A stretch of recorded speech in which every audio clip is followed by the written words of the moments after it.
Dans l'actualité de ce soir, présidentielle 2025, Elections Cameroun mobilise les leaders politiques et les populations locales. C'est ce qui ressort de la 4e session de plan droit du Conseil électoral tenue ce jour à Yaoundé. Les détails dans le 20h.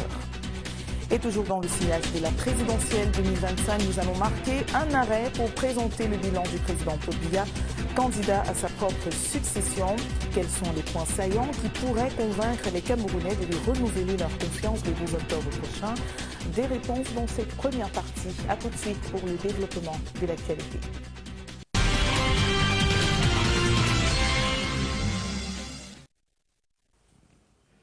C'est toujours un immense plaisir de vous retrouver dans le cadre du 20h sur Vision 4. Mesdames, Messieurs, bonsoir et bienvenue à votre journal présenté en direct de Yaoundé.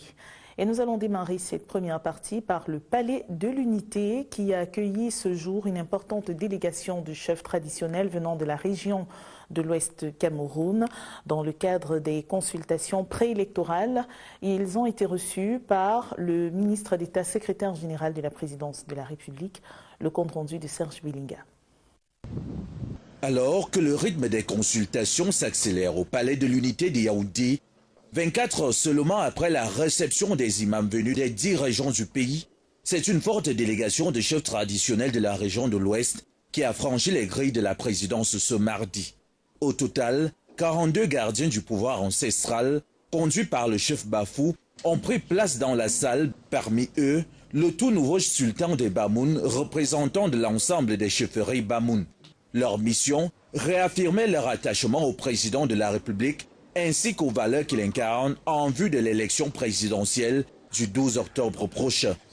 Face au secrétaire général de la présidence de la République, le ministre d'État Ferdinand Ngongor, président du comité stratégique de campagne de Paul Biya, les autorités traditionnelles ont remis une motion de soutien. Véritable acte politique, scellant leur engagement derrière le chef de l'État. Nous avons tenu à dire également au ministre de transmettre au chef de l'État notre soutien pour la paix, pour qu'il y ait continuité, n'est-ce pas, de la paix chez nous et que les élections à venir se déroulent sans problème. Ce moment n'était pas que protocolaire. Derrière les symboles et les gestes, il s'agissait d'un message clair envoyé à l'opinion. L'Ouest, fort de son poids démographique, économique et culturel, se positionne comme un allié stratégique dans la bataille électorale qui s'annonce. La présence conjointe des chefs Bafou et Bamoun, figures respectées et influentes, sonne comme un appel à l'unité et à la mobilisation de toutes les chefferies derrière le président sortant. À quelques semaines du scrutin, cette démonstration de force ajoute une pierre supplémentaire à l'édifice des soutiens qui se construisent, jour après jour, dans l'enceinte du Palais de l'Unité de Yaoundé. Et le Conseil électoral a tenu ce jour à Yaoundé sa 4e session de plan droit. Au cours de cette rencontre, les membres de l'organe ont évoqué la nécessité de mobiliser les leaders politiques et les populations locales pour la réussite du scrutin du 12 octobre prochain. Le point avec Michel Oumba. En prélude au lancement et pour le bon déroulement de la campagne présidentielle, le président du Conseil électoral en a saisi l'occasion pour remobiliser les troupes. Prévu dans les semaines à venir, la tenue d'une concertation nationale entre notre institution et les autres acteurs du processus électoral dans le cadre des préparatifs pour la campagne électorale. Je suis qu'avec de la discipline, de la clairvoyance et une unité d'action, nous serons à la hauteur des défis actuels, comme nous l'avons été par le passé. Nous sommes engagés à poursuivre notre mission avec une énergie renouvelée, une conviction profonde, conscient de ce que chaque décision prise en cette auguste chambre contribuera à la construction d'un modèle électoral qui inspire confiance. Réuni autour de l'ensemble des membres du Conseil, le docteur Eno Abrams Egbe n'a pas manqué de lancer un appel à la responsabilité de tous. Je saisis d'ailleurs cette occasion pour exhorter tous les acteurs politiques et la population à la responsabilité civique en s'abstenant de tout discours de haine et de désinformation qui constituent des facteurs de risque pour la sérénité et l'intégrité des élections. À quelques semaines de la tenue du scrutin présidentiel, Le Conseil électoral, à l'occasion de cette 4e session de plein droit, veut s'assurer de garantir un processus électoral paisible, crédible et inclusif. Et à l'approche de la présidentielle du 12 octobre prochain, un candidat retient l'attention. Il s'agit bien du président Paul Biya, candidat à sa propre succession, à 93 ans avec 7 mandats. Quels sont les points saillants de son bilan qui peuvent encore pousser les Camerounais à lui renouveler leur confiance? Des réponses dans ce reportage de Joanne Ndengui. À 2 mois du scrutin présidentiel du 12 octobre prochain, le président Paul Biya, candidat à sa propre succession, affiche un bilan qui traverse tous les secteurs de la vie publique nationale. D'abord, sur les plans de la souveraineté économique et de la préservation du patrimoine national, le président Paul Biya a mis sur pied une véritable révolution patrimoniale. La nationalisation d'entreprises stratégiques comme la Société Générale, Eneo, les ports autonomes de Douala et Kribi et la Sonamine témoignent d'une politique de récupération des richesses nationales. Contrairement à l'ère précédente, plus de 70% des grandes entreprises appartiennent désormais au Cameroun, générant des revenus substantiels pour le trésor public. Cette politique s'accompagne d'une préservation des richesses minières avec la résiliation de la quasi-totalité des contrats impérialistes qui prévoyaient la bradation des ressources naturelles. Ensuite, dans les domaines de la diplomatie et de la diversification des partenariats, le rayonnement international du Cameroun s'est considérablement renforcé. Le développement des liens diplomatiques avec les puissances émergentes positionne le pays comme un acteur géopolitique indépendant. Cette diplomatie équilibrée se manifeste par la sollicitation constante du Cameroun dans la résolution de conflits, tant dans la sous-région que sur le plan continental et international, témoignant de la crédibilité diplomatique acquise sous le leadership de Paul Biya. Également à relever en matière d'infrastructure et de connectivité, ainsi que de développement technologique, les avancées sont notables. Le réseau routier s'est considérablement étendu malgré les défis persistants et reconnus. Les infrastructures portuaires ont été modernisées aux normes internationales et les voies de transport améliorées. L'expansion de la fibre optique et les initiatives de numérisation inscrivent résolument le Cameroun dans l'économie numérique mondiale, créant des conditions d'une croissance moderne et durable. Sur les plans éducatifs et sanitaires, il faut relever que le président Paul Biya fait montre d'une vision transformatrice. L'explosion universitaire constitue un acquis majeur. D'une université d'État en 1982, le Cameroun compte aujourd'hui 11 universités publiques, positionnant le pays comme principal hub éducationnel dans la sous-région. Parallèlement, la couverture santé universelle qui suit son cours et les récents recrutements massifs entamés de personnel de santé modernisent le système de soins, garantissant un meilleur accès aux services de santé pour tous les Camerounais. Enfin, concernant l'employabilité des jeunes, la sécurisation nationale et l'inclusion politique, les réalisations sont tout aussi significatives. Les programmes des ministères de la jeunesse et de l'éducation civique et du ministère des petites et moyennes entreprises, de l'économie sociale et de l'artisanat offrent des perspectives concrètes aux jeunes, tandis que l'autonomisation des femmes se traduit par leur intégration croissante aux postes de responsabilité au sein de l'appareil étatique. La stabilité sécuritaire distingue le Cameroun dans une sous-région en proie à de nombreuses exactions terroristes. Quant à l'inclusion politique, elle se matérialise davantage par la validation des 12 candidats pour cette présidentielle, témoignant d'une ouverture démocratique où l'opposition trouvait sa place sans exclusion systématique comme sous d'autres cieux.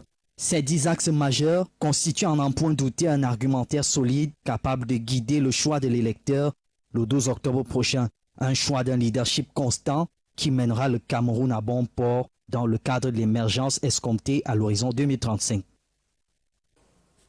Après avoir passé 43 ans au pouvoir, le chef de l'État reste très populaire au Cameroun.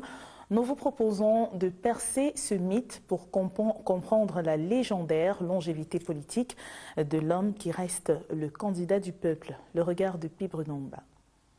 Les réseaux sociaux ont malheureusement favorisé l'apparition de leaders autoproclamés, d'extrémistes de tous bords, essayant d'asseoir leur notoriété par le biais d'injures, de menaces, d'appels à la haine, à la violence et au meurtre.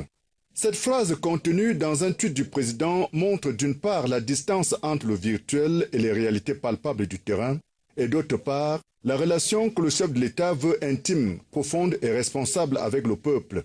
Le chef de l'État sait que le peuple a soif de paix sociale. Il se pose par conséquent en garant de cette aspiration largement partagée. De façon constante, Paul Biya a fait de la quête de la stabilité et du vivre ensemble son combat. Paul Biya sait également que le peuple aspire au bien-être. Il a pris des engagements y afférents et qui se résument en diverses stratégies mises en place pour tracer le chemin de l'émergence. De l'ajustement structurel à la SND 30 en passant par le document de stratégie pour la réduction de la pauvreté, le document de stratégie pour la croissance et l'emploi et les objectifs du millénaire pour le développement, toutes les dispositions ont été prises pour rendre l'économie camerounaise davantage résiliente. Paul Biya est constant et cohérent dans ses propos. Il sait que c'est collectivement qu'on parviendra à prendre le train du développement et que la vitesse de ce train dépendra de la participation de tous. Ensemble, le terme qui revient très largement dans ses discours marque alors l'appel à l'unité. Il milite pour que notre diversité soit source de richesse et non de division, et il est formellement opposé à toute forme de haine et de violence. En établissant donc cette synergie d'intention, le président de la République touche directement les masses populaires dans leurs espérances les plus légitimes. Ces dernières, en revanche, lui manifestent en retour leur attachement et leur adhésion en impulsant à chaque fois la lame de fond qui porte sa candidature. Paul Biya devient donc un choix populaire, une sorte de consensus national autour des idéaux que nous nous sommes fixés, la paix, la stabilité, le bien-être. Le président Paul Biya, dont la candidature est fortement soutenue par les jeunes du département de la vallée du Ntem, ceux de la localité d'Ambam viennent d'organiser une série d'activités pour lui manifester ce soutien. Plus de détails dans ce reportage de Baudelaire Molfo. Paul Biya, candidat à l'élection présidentielle d'octobre prochain, est le champion de la vallée du Ntem. Et les jeunes, dans leur composante sociologique, sont aux côtés de l'homme du 6 novembre 1982. À Ambam, les jeunes manifient leur soutien à l'endroit de leur champion, par plusieurs moyens et dans les différentes occasions. Le sport et la politique sont les jeux. Quand on associe les deux, ça devient un mélange dont seuls les spécialistes en la matière peuvent apporter les éléments d'éclairage. Le sport reste pour nous une arme. Une arme, mais un moyen d'action. On galvanise, on rassemble, on rassure et on fait la promotion. À partir du sport, beaucoup de choses sont possibles. Et d'ailleurs, le chef d'État lui-même l'a souvent dit, le sport est un grand facteur de rassemblement. Et qui dit rassemblement dit développement. Ce championnat nous ravive encore la flamme qui était déjà en nous pour soutenir le RDPC en général et la candidature du chef de l'État, son Excellence Paul Biya en particulier. Le docteur Cyril Edoualo, membre titulaire du comité central, émissaire du secrétaire général du comité central RDPC, est venu rassurer, consolider les acquis du parti et surtout pour passer un message fort aux jeunes d'Ambam pour une victoire écrasante du candidat Paul Biya à l'élection présidentielle. Sous l'encadrement du patron politique de la section RDPC Vallée du Ntem 1, l'envoyé spécial du comité central rentre étant satisfait. En tant que représentant du comité central, nous sommes satisfaits de constater qu'il y a de la vitalité sur le terrain.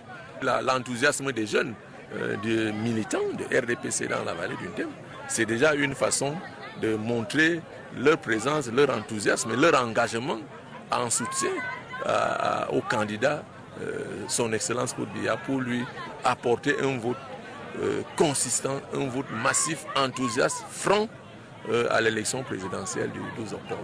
Donc les jeunes en donnent une parfaite démonstration à travers une participation massive à ce tournoi. Si la victoire du candidat Paul Biya à l'élection présidentielle est une certitude pour les militants du parti au pouvoir à Ambam, les jeunes et les populations sont appelés à retirer leur carte d'électeur afin de manifester leur droit de vote le jour dit.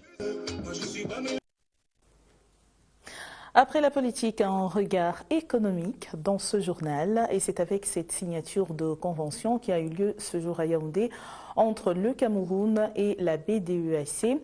La convention en question vise le bitumage de certaines routes camerounaises. C'est dans le cadre du projet Padilla qui consiste à désenclaver la boucle minière de la zone frontalière.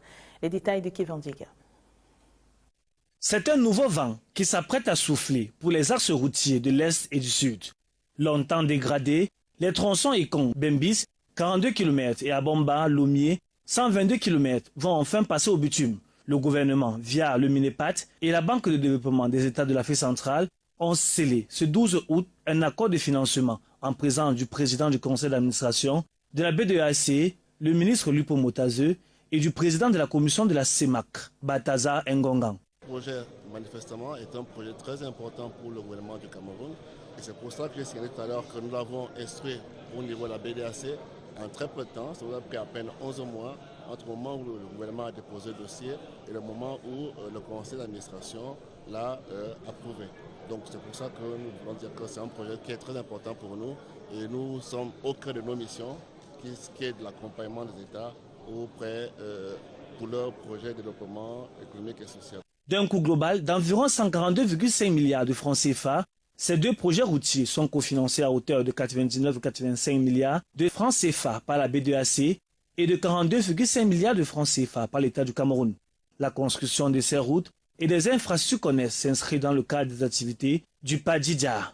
Pour lui, Paul Motazeu, cette initiative est conforme aux orientations de la stratégie gouvernementale de transformation structurelle des territoires et répond à la volonté constante du chef de l'État. Tout le monde a compris qu'avec la signature de cette convention, avec ce que la BDAC a fait pour le gouvernement du Cameroun, le Cameroun va partir de l'avant. La région du sud, la région de l'est vont partir de l'avant. Les villes comme Bembis, Meyomosala, etc. vont partir de l'avant. Et nous ne pouvons que dire merci déjà au chef de l'État, le ministre de l'économie l'a dit au nom du gouvernement, mais également aux institutions financières, à la BDAC et à la CEMAC, qui ont tout œuvré pour la réalisation de ce noble objet. Ces projets d'envergure dans les régions du sud et de l'est permettront clairement de sortir ces localités du sous-développement. Pour nous donne un grand ouf de soulagement. Vous savez, une localité comme Bembis aux confins du sud, qui soit frontalier à la région de l'Est, à la région du centre, et qui est également un exutoire vers les pays comme le Congo, le Gabon et même le Tchad, à travers Ouesso, etc.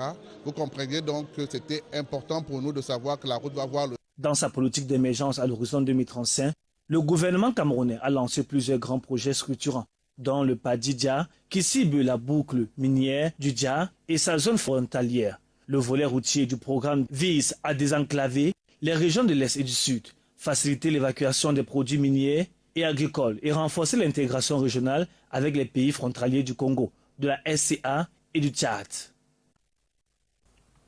En société, les motos sont de retour au centre de la ville de Yaoundé. En constat de nos reporters descendus sur les lieux, ce combat pour certains est bénéfique. Pour d'autres, les motos sont à l'origine de nombreux accidents de la circulation. Alors, les nombreuses mesures interdisant leur accès au centre-ville devraient être respectées. Sophie Yenga nous en parle. Un conducteur de moto qui traverse la poste centrale sans aucune frayeur, au grand mépris de la législation en vigueur dans le département du Mfundi. En juin 2022, le préfet du Mfundi, Emmanuel Mariel Digdint, dans un arrêté préfectoral, avait pourtant interdit l'accès à ce centre névralgique de la capitale, à ces engins à deux roues dont beaucoup sont dans la clandestinité. Pour les habitués de la moto, ce retour est une nouvelle qui vient pallier l'épineux problème de déplacement fluide. Nous empruntons beaucoup plus les motos parce que pour nous, ça peut un peu plus vite et ça peut passer entre les voitures qui sont bloquées, coincées dans l'embouteillage. En fait, nous on roule plus vite en moto. Ça nous aide beaucoup, beaucoup. Oui, moi j'aime bien. C'est vrai que c'est risqué, mais j'aime bien. Pour ce qui est de la ville de Yaoundé, c'est quelque chose d'assez difficile actuellement. La ville est en chantier dans plusieurs endroits. Les routes sont coupé et en ce moment-là, il y a des engorgements, il y a beaucoup d'embouteillages. La moto aide vraiment à fluidifier le flux de citoyens qui veulent se déplacer. Le fanatisme pour ce moyen de transport n'est pas poussé chez certains Yaoundéens. Quelques-uns estiment que cette réapparition en plein centre-ville est une négligence des autorités municipales et représente un danger pour la sécurité des usagers. Quand les motos arrivent comme ça, parfois on a envie de traverser la route. Et c'est gênant du fait qu'il y a les motos, vous ne pouvez pas parce que chacun veut se protéger. Parce que ces motos-là également, d'autres ne sont pas sérieux. Dans le cadre où tu peux marcher avec ton téléphone, on peut arracher, tu peux avec ton sac en main, on arrache évidemment, ça devient compliqué. Donc je pense que c'est de la négligence de la part des mairies. La mairie en question ne fait pas, pour moi, ne fait pas exactement le travail qu'il faudra. Entre joie et méfiance, d'autres Camerounais optent par contre pour une suggestion de solution. particulièrement celle d'un changement de mentalité. Ils font la force, personne ne respecte en fait le code. Les camions font la force, les voitures font la force aux motos, les motos font la force aux piétons, les piétons font la force, ainsi de suite. Il faut que chacun prenne sa conscience et qu'il la mette un peu à l'exercice, oui. En attendant un retour à l'ordre, une conscience collective au respect du code de la route doit être de mise pour le bien de la population.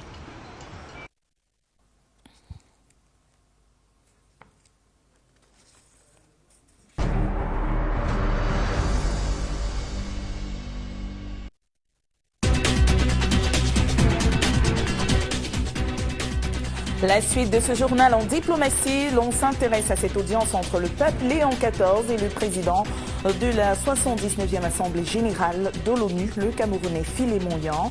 Cette audience a permis aux deux hommes de faire le point sur la coopération qui lie l'ONU au Vatican. Enfin en sport, nous allons parler football jeune avec ce nouveau tournoi organisé par la Fédération camerounaise de football qui porte le nom du chef de l'État. Les différents contours de cette compétition ont été présentés ce jour même au siège de la FECAFOOT à Tinga. Le pape Léon XIV vient d'accorder une audience au président de la 79e Assemblée générale de l'ONU, le Camerounais Philémon Yan. Cette rencontre a permis aux deux personnalités de tabler sur la coopération qui lie l'Organisation des Nations Unies au Saint-Siège. Adalbert Missy fait le point. Une poignée de mains vigoureuses, en plus des civilités, en toute convivialité. Cette scène se déroule le 11 août 2025, 13h, heure d'Italie et du Cameroun, au palais apostolique de la Cité du Vatican, près de la place Saint-Pierre de Rome. Le pape américain Léon XIV rencontre pour la première fois le Camerounais Philémon Yan, président de la 79e Assemblée générale des Nations unies, en fin de mandat. Le tête-à-tête dure près d'une demi-heure. Une audience privée à laquelle assiste Linda Yan, épouse du président de l'Assemblée générale de l'ONU, ainsi que d'autres proches collaborateurs de l'ancien Premier ministre du Cameroun et actuel chancelier des ordres nationaux. Au menu des échanges, selon plusieurs indiscrétions au sein de la curie romaine, les adieux de Philémon Yan au pape Léon XIV. Après près de 12 mois, passés à la tête de la 79e Assemblée générale de l'ONU à New York, Philémon Yan s'apprête à passer le témoin à l'Allemande Annalena Baerbock, élue à Manhattan le 2 juin 2025. Le souverain pontife et Philémon Yan ont également fait un tour d'horizon des sujets internationaux majeurs, la guerre russo-ukrainienne, mais surtout celle entre Israël et la Palestine, au moment où plusieurs États membres de l'ONU, à l'instar du Vatican, sont favorables à la solution à deux États avec une création d'un État palestinien. Membre observateur de l'ONU, la voix du Saint-Siège compte au sein du Concert des Nations, occasion pour Philémon Yan d'exprimer sa gratitude au Vatican pour le soutien dont il a bénéficié au cours de son mandat. En quittant le palais apostolique ce lundi 11 août 2025, c'est avec la conscience tranquille et le sentiment d'un devoir et d'une mission bien accomplie que Philémon Yan achève son mandat à la tête de l'Assemblée générale de l'ONU, proposé par Paul Biya, le président de la République du Cameroun, pour candidater à cette très haute fonction. Philémon Yan aura fait usage de sa riche expérience pour la résolution de plusieurs crises à l'échelle internationale, tout en consolidant les excellentes relations qui existent entre le Saint-Siège et l'Organisation des Nations Unies.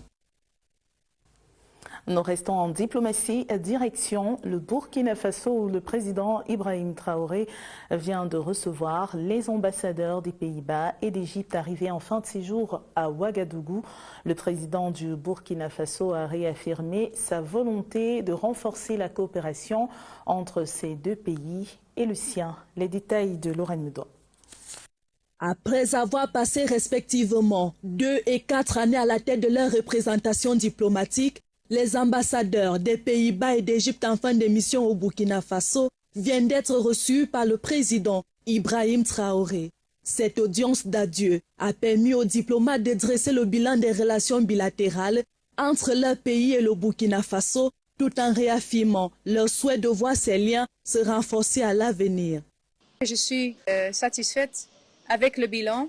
On a travaillé ensemble, donc c'est vraiment un partenariat de travailler ensemble. Et donc, c'est après 4 ans quand même.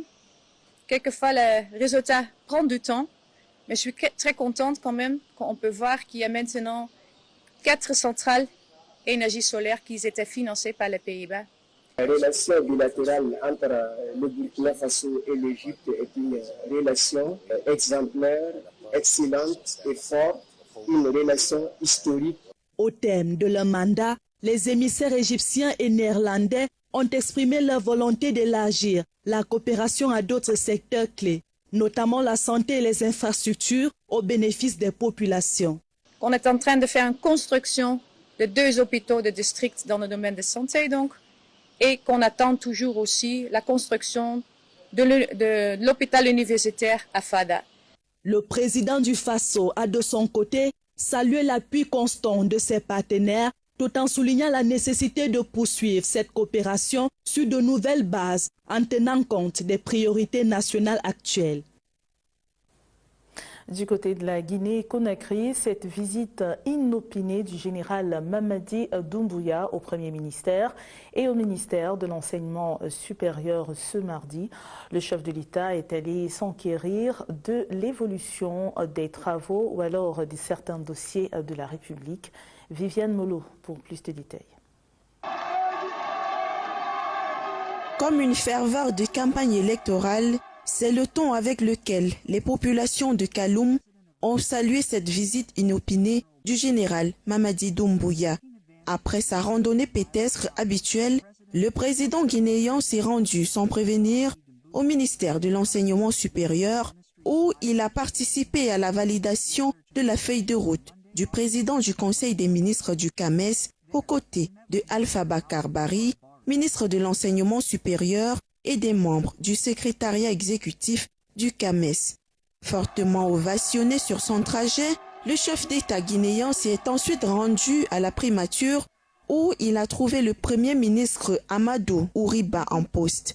Les échanges entre les deux hommes ont porté sur l'un des dossiers stratégiques actuels du pays, le déplacement de la décharge de Dar es Salam, essentiel à l'assainissement de la ville de Conakry. Cette double visite inopinée du général Mamadi Doumbouya s'est achevée par un bain de foule avec les citoyens sortis en grand nombre. En sport, football jeune, une nouvelle compétition qui porte le nom du président Paul Biya. Le tournoi Paul Biya a été organisé par la Fédération camerounaise de football. Pour présenter les contours de cette compétition, une conférence de presse a été donnée ce jour même au siège de la FECAFOOT à Tinga. Wilfried Ondoa pour plus de précisions. Par ce tournoi de football jeune, la Fédération camerounaise de football rend hommage au chef de l'État Paul Biya. Nous avons, comme je l'ai dit tout à l'heure, plusieurs stades construits. Nous ne sommes plus des parents pauvres en ce qui concerne les infrastructures. Nous avons bénéficié d'une attention particulière d'un homme et à cause de tout cela, nous ne pouvions pas sortir de notre mandat sans reconnaître toute cette œuvre-là. Le tournoi va se jouer des départements aux régions. Mais pour cette année, la direction technique nationale va réunir les meilleurs joueurs des régions pour les 10 équipes régionales. Pour prendre part à ce tournoi, il y a des conditions à remplir pour les équipes. Il faut savoir que les premières conditions, c'est d'être affilié à la Fédération camerounaise de football, avoir des licences données par la Fédération camerounaise de football, et maintenant que votre club ait participé, n'est-ce pas, au processus normal des compétitions qui vont aboutir à ce tournoi. Après cette déclaration, on se croirait en pleine campagne présidentielle. Oh que non, la FECAFOOT rassure. Peut-être la coïncidence se prête, n'est-ce pas, à la circonstance, mais c'est une compétition qui a été longtemps prévue et nous avons eu, n'est-ce pas, l'accord du comité exécutif et de la FIFA. Par ce tournoi, l'instance fêtière du football camerounais suit les pas de la Confédération africaine de football, qui a rendu hommage au chef de l'État Paul Biya lors des CAF Awards 2024 avec un prix spécial. Et en volleyball, le championnat d'Afrique des Nations des moins de 20 ans dames s'est refermé hier au Palais Polyvalent des Sports de Yaoundé. Le Cameroun a affronté le Kenya en finale et les Lions indomptables ont obtenu leur ticket pour le championnat du monde. Repartons avec Wilfried Ondoa. À défaut de leur première étoile de champion d'Afrique, les Lions indomptables des moins de 20 ans peuvent se contenter de leur qualification au prochain championnat du monde. Au terme du championnat d'Afrique des moins de 20 ans achevé le 11 août dernier, les Lions indomptables terminent la course au deuxième rang. Elles ont été battues par les Malkia Strikers du Kenya en finale au Palais Polyvalent des Sports de Yaoundé, 1-7 contre 3. Ce sera la seule défaite de la Team Cameroun pendant ce tournoi. Pour le prochain championnat du monde de la catégorie, l'Afrique aura 3 représentants. Le Kenya, champion d'Afrique en titre, l'Égypte, médaillé de bronze et le Cameroun, finaliste. C'était l'essentiel de l'actualité de ce mardi. Mesdames, Messieurs, merci d'avoir suivi le 20h sur Vision 4.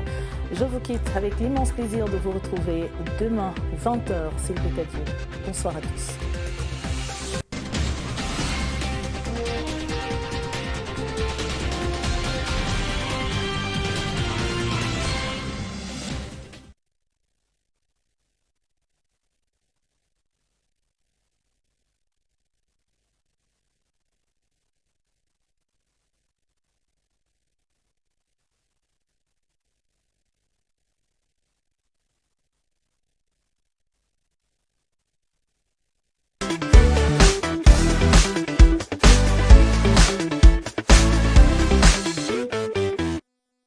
Guéris et ne sois plus malade.